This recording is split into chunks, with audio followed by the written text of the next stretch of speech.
Hello everyone, welcome back to my channel. Today I'm going to be sharing with you what it was like returning to Iboga Wellness Center and what I learned going back into the medicine of Iboga for 2 more ceremonies.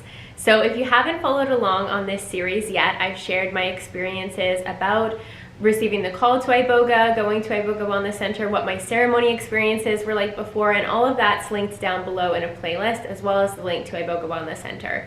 I'm actually going to be supporting in ceremonies throughout March 2024. So for any of you who are feeling the call, if you would like to come meet me there, I would be so happy and grateful to support you through your life-changing journeys with Iboga. So the link is down below for that, and I'll be there, like I said, in March 2024. And anytime in the future when I'm there, I will definitely let you know, because this medicine has truly changed my life in an abundance of ways, and it just really warms my heart to hear about how these videos support you all in understanding the call, and or hearing from those of you who have also experienced the magic and the life-changing support and love that Iboga provides. Today specifically, I wanted to share with you what it was like returning. So I shared very vulnerably in depth about my 2 ceremony experiences and what that was like for me. One was very loving and had a lot of deep healing in that regard. And then the second ceremony that I had was very frightening for me in ways. So coming back to Iboga Wellness Center just shy of 1 year, knowing that I was going to go back into the medicine again, I had nerves. I had a little bit of resistance showing up, but I knew that I had to go. That's the interesting thing about plant medicines or receiving the call to any type of medicine.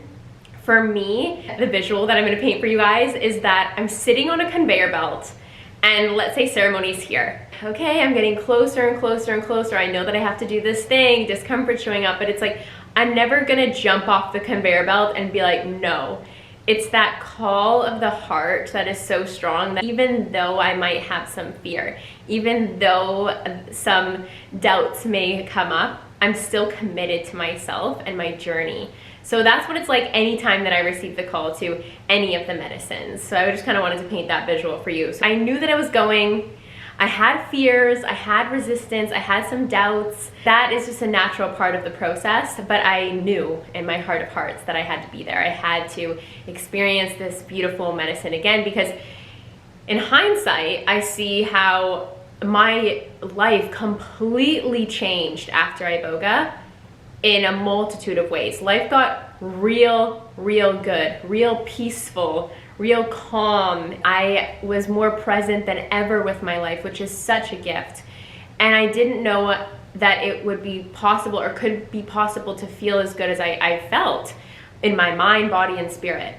And so looking back, knowing that, okay, that was so incredibly deeply healing, no matter what happens, even if it's a scary journey, I know what's on the other side of that, and it's better than I could ever imagine. So that was also an anchor for me, of even though I feared, what if I go into a 3-day journey again, where I'm with the medicine for 3 days, going through all of my worst fears. I would say my intentions were a lot more lighter this time around. I really knew what I came for the first time with Iboga, and Iboga knew that too. So I don't feel like the grip was totally released with the medicine until I actually got what I came for, and even more than that, it's a very generous medicine. So what I learned going back in was that Iboga, for me, the best way that I can vocalize it is the medicine of self-love. Prior to going into the retreat, I supported at a retreat before I myself went through the experience again. And while I was supporting, I took a bit of the medicine as I was in the ceremony space to be in the frequency of the medicine and to meet the medicine again. And instantly I remembered. It was very beautiful, just feeling this moving through my system in the ceremony space and witnessing these other people's lives be transformed before my eyes. It just represents me to the miracle that this medicine is, and the miracles that it provides to every single individual who decides to sit with it. So to simplify it, this medicine of self-love, as I recognize that any fears, any doubts, anything that was kind of circulating in my mind that day, Iboga was melting them away, taking away the bad, taking away the sad, taking away anything that was out of alignment with love. We're either coming from fear or we're coming from love. And I feel like Iboga paves that pathway so that you truly see and understand what the path of love is and how to truly love yourself and what that means on such a deep level. And so naturally, that's something I feel that's integrated for everyone that comes to Iboga, because it's in alignment with the Bwiti wisdom, which is also a very sacred, special part of being in Iboga ceremonies at Iboga Wellness Center. I created a whole video on it because I just really appreciate the Bwiti wisdom. It's just such a special part of the experience. So for me, I really learned that this is the medicine of self-love, and there's nothing to be afraid of. There's absolutely nothing to fear, because all that you're going to discover when you go into this medicine is how to love, and how to love yourself more, how to take care of yourself, how to see the truth, how to know the truth, how to embody the truth, how to walk the truth. And it's just such an incredible gift. It's incredibly grounding medicine. That is what I'll say as well. I was re-presenced to how grounding this is in comparison to other psychedelics, let's say, that are ethereal in nature, that take you out of your body. You're nowhere else but your body, and that's such a beautiful place to be, seeing that it's all within you. Remembering the truth, being awakened to the truth, being awakened to love and the power and the beauty of your soul. I also realized and learned that the reason why my second journey, my second ceremony with Iboga was so frightening to me, was so scary at times for me, was bringing me to my fears, is because I was following my fearful thoughts. Iboga showed me very clearly that the reason why that journey was so scary for me was, one, because I was awake for an extended period of time, minimal sleep, and when you're coming off of the medicine, when you're out of the ceremony space and things are being released from your body, what's coming up is arising to pass away. I thought, and what I was telling myself and believing and following the thoughts of my mind, right? Not being in my heart, but following the mind as it was purging and releasing. I was associating that with being how life is now, or the truth of reality. And that was, of course, meant to happen for me, because I feel like one of the lessons in that was, if you follow your mind, you're just going to spiral out. If you follow the stories, if you follow the anxiety, if you follow the fears, you're just going to keep perpetuating those cycles. And that's what I was in. My second ceremony was coming, that's what I was in. I was not grounded in this reality because I got too caught up with following my thoughts, when if I would have remembered or been able to come back to this place of remembering what Levi said of, it's just cleaning. You don't need to commit to following the thoughts. It's just be sitting back and let the medicine do its job. I was there, you know, awake, a little bit sleep deprived, feeling all sorts of discomfort in my body, and I let those thoughts take me. I wasn't exercising my inner strength. I wasn't coming back to my wisdom. I wasn't coming back to my heart.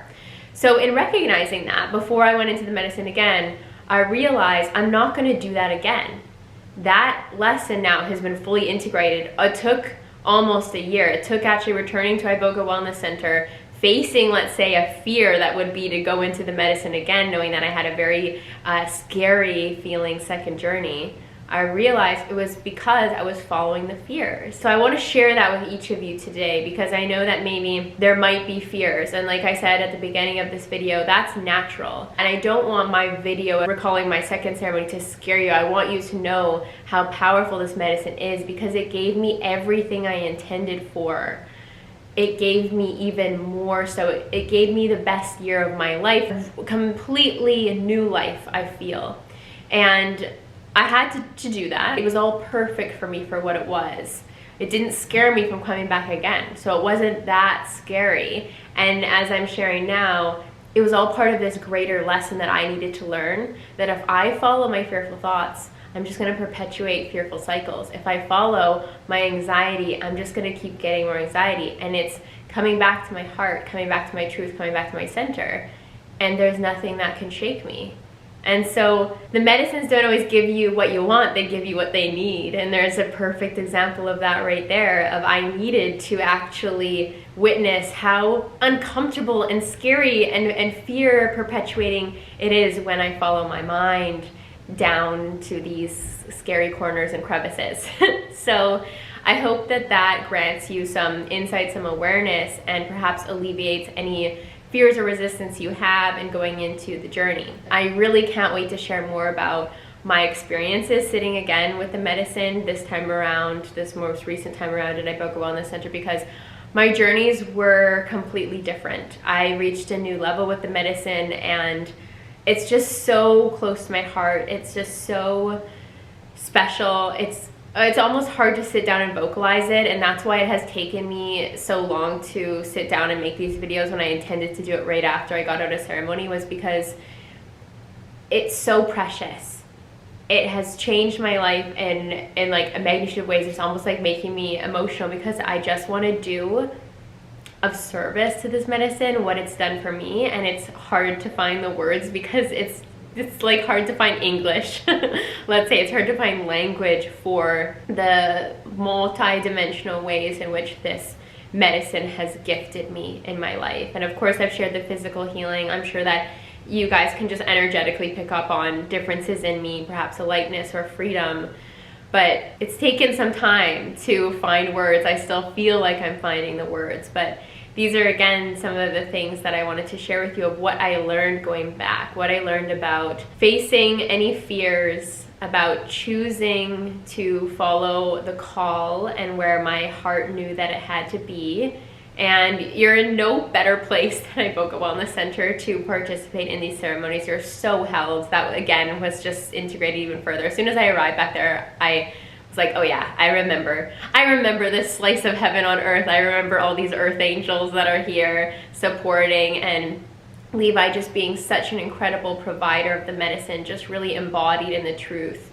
And I'm just so grateful for everyone at Iboga Wellness Center. The whole team is just, like I said, little earth angels. So if you guys have any questions about Iboga, you can always leave them down in the comments. I do my best to answer. And or check out the series. And don't forget, if you are feeling the call, I'm going to be there March 2024. And I would love to see you there. Bye.